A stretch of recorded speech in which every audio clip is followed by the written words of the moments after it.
윤석열 정권의 외환유치 정황이 점차 사실로 입증되고 있습니다.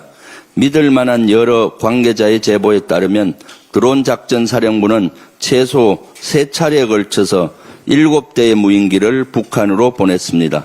판넬 1번입니다. 우선 2024년 10월 3일입니다.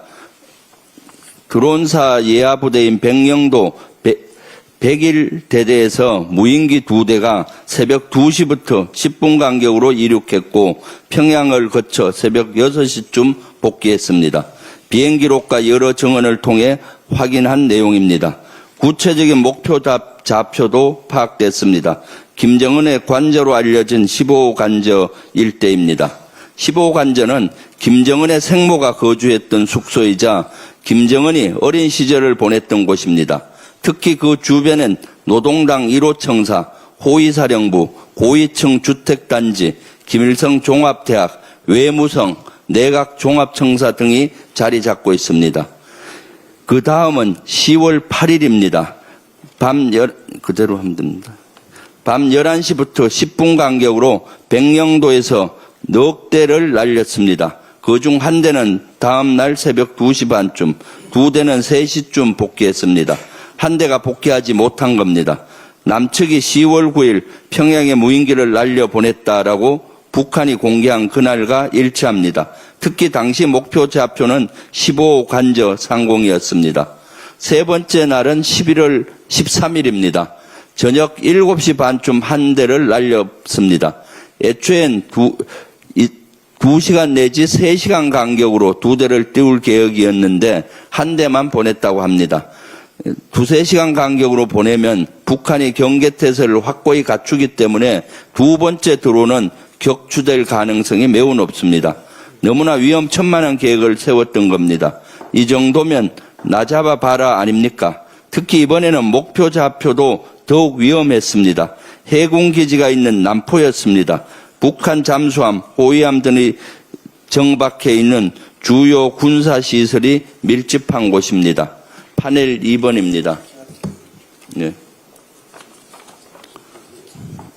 파넬 2번은 애초엔 그 인근 온천비행장도 목표 좌표에 포함되어 있었는데 경유하는 좌표로 내부 반발로 무산됐다고 합니다.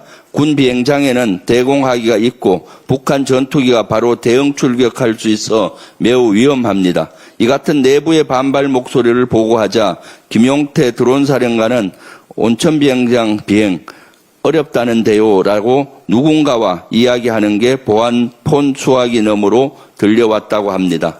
당시 누구와 얘기했는지 특검은 수사를 통해 밝혀야 합니다. 전쟁 유발 무인기 침투를 지시했거나 지시한 사람의 최측근일 가능성이 매우 높기 때문입니다.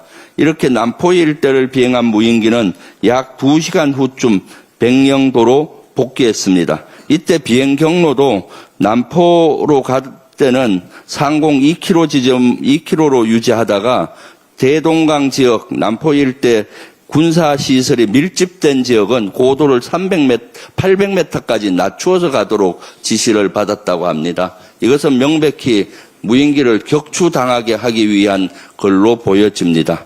비행 과정에서 제밍, 즉 전파방해 공격을 받았지만 수동 제어로 간신히 복귀시켰다고 합니다. 이를 김용태 사령관에게 보고했더니 실망하는 듯한 목소리로 복귀했다고 이렇게 대답했다는 게 여러 관계자의 증언입니다. 북한이 도발해서 계엄 명분을 쌓았어야 했는데 무사히 복귀하니까 실망한 건 아닌지, 그래서 애초 계획인 두 번째 무인기를 띄우지 않고 한 대만 보낸 건 아닌지 수사로 밝혀야 합니다. 파넬 3번입니다. 또 제보에 따르면은 드론사가 3D 프린트로 전단지 투하용 통을 제작했고 무인기에 장착했습니다. 전단지 통이죠. 삐라통. 이를 위한 프로젝트는 2024년 2월, 다음 보시죠.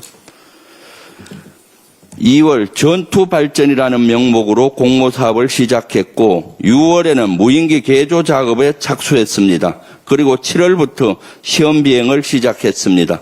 전당통에는 최대 600장의 전단지가 들어가고 목표 좌표에 도착하면 전단통을 잡고 있던 고리가 끊어지면서 전단통과 전단지가 무인기와 이격되어서 전단지가 살포되는 방식이라고 하긴 했습니다. 전단지를 누가 제작한 것인지는 수사가 필요해 보입니다만 드론사는 국군 심리전단 예하부대에서 약 2만 장의 전단지를 수령을 했다고 합니다. 종합해 보면은 무인기를 활용한 외환 유치 행위가 작년 2월부터 시작된 것이나 마찬가지입니다. 이제 특검이 속도를 내야 합니다. 백령도 일대가 아니라 드론사 예하부대에서 날린 무인기 기록과 관련 장비를 하루빨리 확보해야 합니다. 드론사는 지금도 증거인멸 작업을 벌이고 있습니다. 당시 무인기 침투 작업에 참여한 인원을 전출시키려고 하고 있고 포상으로 입을 막으려 하고 있고 중대 명칭을 바꾸는 등 수사에 혼선을 주려는 행위를 하고 있습니다. 중대 명칭까지 바꿨다는 정황들입니다. 최근 김용대 드론사령관은 휴가를 다녀왔습니다. 부대원들은 이상하게 여기고 있습니다. 증거인멸과 무관치 않아 보입니다. 시간이 없습니다. 거듭 부탁합니다. 강제 수사의 속도를 내주시기 바랍니다. 경제는 타이밍이란 말처럼 수사 역시 타이밍이 대단히 중요합니다. 이사입니다. 우리 장관 후보자님이 이거 들어주셨는데 너무 고맙습니다.